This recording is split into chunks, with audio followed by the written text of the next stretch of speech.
Hi and welcome to this Mark II modified rebuild car I'm doing.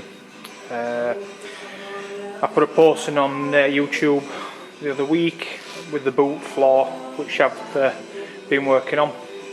It is to represent a splitter, more aesthetically than functional, but the main reason for it is I'm putting an IRS back axle in, of which will be sat in there, and as anybody would know about Jaguar IRS back axles with inboard discs, they have a problem with cooling, especially when used hard.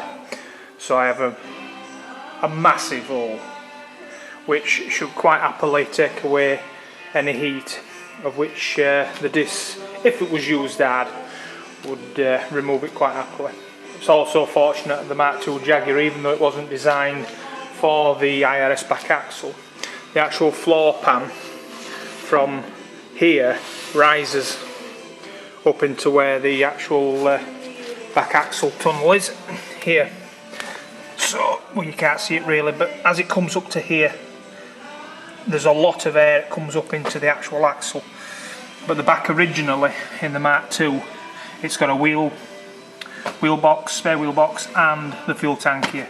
So there's absolutely nothing at all that could actually release any air out to come out of the thing. So that was the main reason why I put this in. And like I say, it's aesthetic as well. I've put the floor in, this is part of the splitter box and everything. I've reinforced this area here. Originally in the Mark II Jaguar, there's a box section on the other side to stabilise the two wheel boxes with the actual axle tunnel. There are still brackets and things to fit in this. I can't put it out any further than here because when I put the IRS back axle in with the wheels, they'll be sat further out than the original track. So at the moment it's left as it is. The battery will be going in this side, and on the other side will be the fuel tank. I want to do a distribution of weight if I can, and fuel, especially when there's a lot in. There'll be a big tank in here which I'll be making out of aluminium. We'll have a lot of fuel in.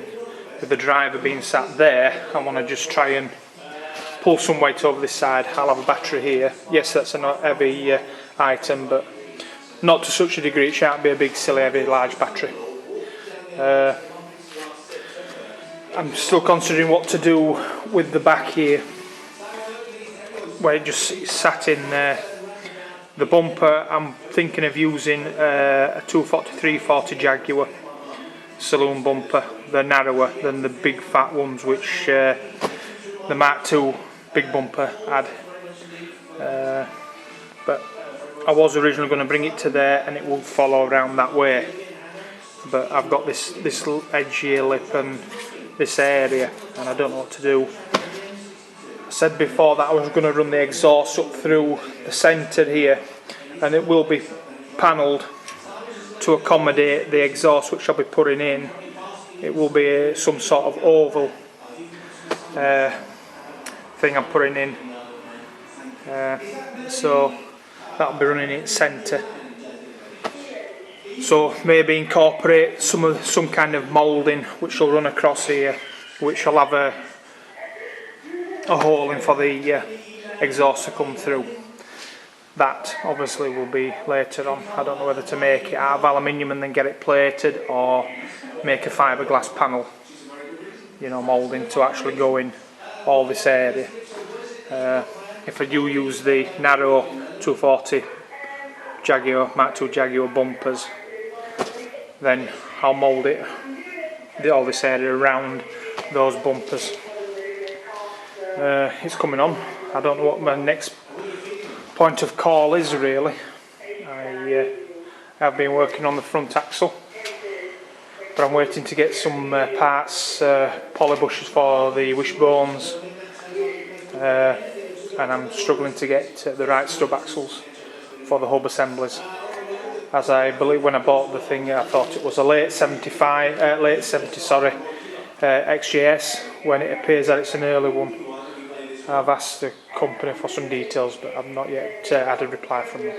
But anyway, I need to get the back axle in, so I need to get one of those. That could be my next task, sourcing the back axle to go in there.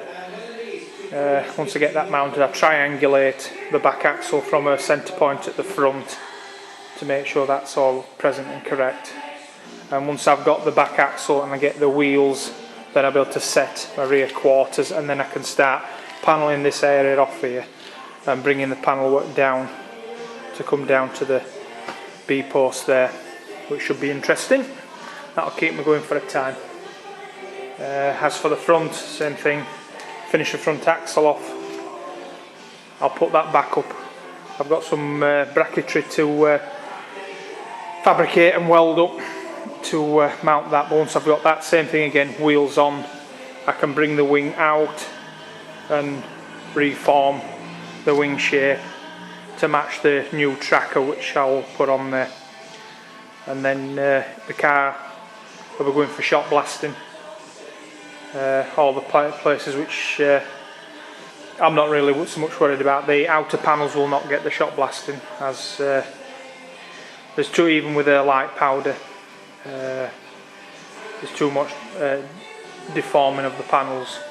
I know they do use the soda blasting, but I prefer to have it chemically dipped. But costing wise, you just have to abstain from that and just shot blast the boxes, floor pan, inside the cockpit, underneath the wings, the inner wings, the engine bay and the boot area inside, and the rest I'll chemically remove with nitrimose or some paint stripper type stuff like that.